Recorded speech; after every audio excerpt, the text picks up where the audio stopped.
My friend here is beyond hope. Oh, the carnage. It's a bloodbath. It's a bloodbath, folks. Look at that. So in my original Hexclad review, a lot of you guys left me comments letting me know that America's Test Kitchen did not recommend Hexclad and they found it to stick. Actually stick really horribly. Overall, they just didn't think it was a very good non-stick pan.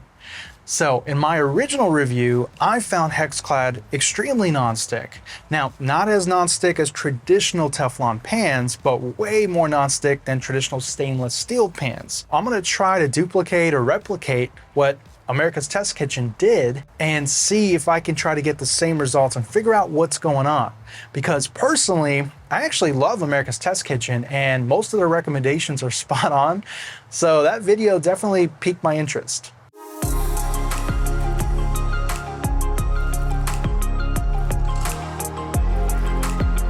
Okay, so right out of the gate, I can tell that America's Test Kitchen was using an induction stovetop and a 12-inch skillet. But my induction stovetop doesn't have a very large coil. So this induction stovetop has some limitations. The coil size is about 6 inches in diameter. So the largest pan that I can use is a 10-inch skillet.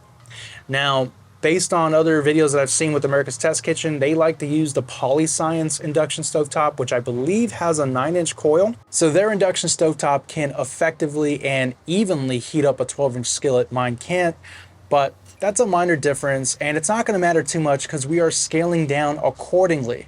And then another thing that I noticed was, I think they do a 100 egg test or something like that. I don't have the money, time, budget to do a 100 egg test, so I'm not too worried about it. This skillet has been used and abused. It is not brand new. It's gonna be pretty much the same thing. And then finally, of course, they didn't use any oil or butter or any fat or anything like that.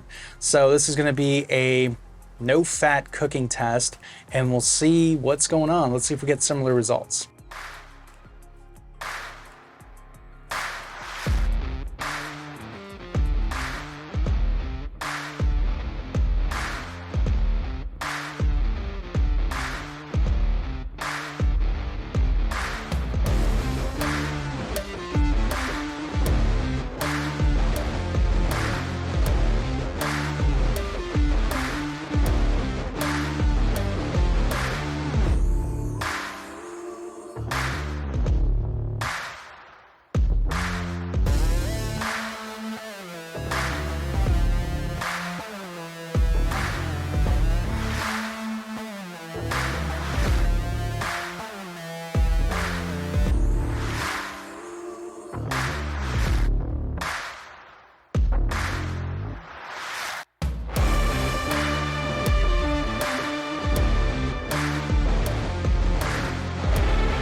Okay, so we got almost identical results, and just as America's Test Kitchen mentioned in their video, the eggs sticked on the very first try. Now I did it twice just to make sure, but the first egg was an absolute mess.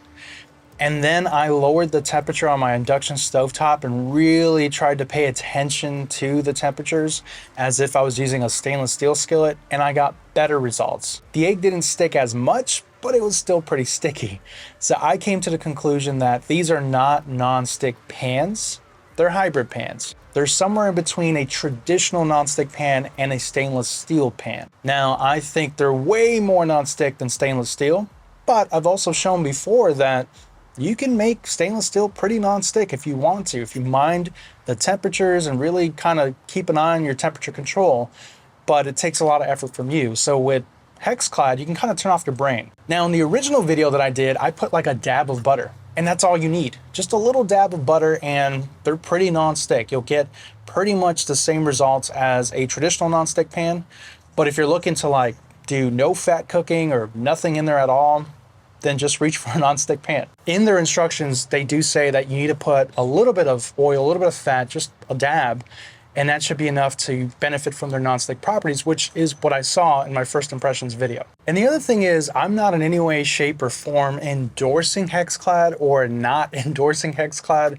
In my original review, which if you guys haven't seen it so far, go check it out, I had a concern with the nonstick coating and the warranty. And basically, I was concerned that if the nonstick coating was gonna peel or fail, or the nonstick properties wasn't gonna work after a year or two, it's a really expensive pan and you might as well just get a nonstick pan if that's really what you want.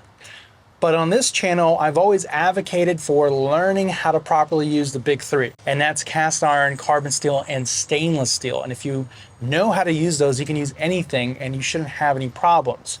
I think there's a place for nonstick, of course, but they're also very toxic to the environment. So, I mean, I kind of in favor of reducing nonstick pans just because of how toxic they are, but I understand there's a need for them. So if Hexclad can last way more than a nonstick pan, let's say 10, 15 plus years, and they honor the nonstick properties and the nonstick coating under their warranty, then I think it's a great solution, a happy middle ground for folks that want a nonstick pan and don't necessarily want to hurt the environment. And if I'm being honest with you guys, I'm using Hexclad exclusively right now, and I'm trying to make the coating fail within the manufacturing specs. You know, I can make it fail beyond the manufacturing specifications. Like for example, I think it's oven safe at 500 degrees or up to 500 degrees. I can put this thing in the broiler at 650, 700 degrees plus. Or my cast iron and carbon steel pans, we take them camping all the time. Hell, you can throw them in a campfire. I'm pretty sure you can't do that with Hexclad. So I'm doing it within reason, within the manufacturing specifications. And so far, the coating's holding up and it hasn't failed.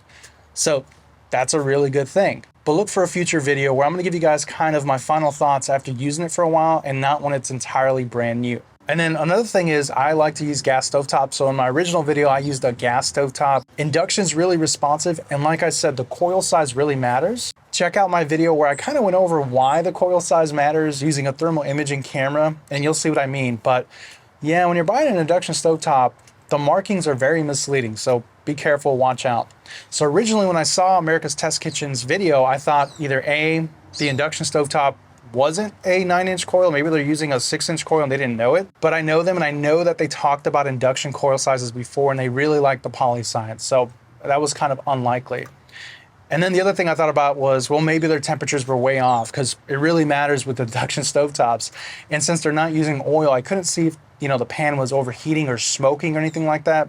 But the egg wasn't aggressively sizzling, so their temperatures were spot on. And then I thought maybe they had a knockoff, like a knockoff Hexclad, but it's America's Test Kitchen. They're gonna buy from official licensed dealers or directly from the manufacturer or whatever. So that was very unlikely. And then finally, I thought maybe Hexclad had changed their manufacturing process since they did their video and I did mine. Because again, it's been very non-stick, but I never tried it with no fat. And that's also unlikely because when you change your manufacturing process, it's not a fast, you know, quick turnaround change. It takes time. So without doing my own test, I kind of chalked it up to sometimes stuff just happens.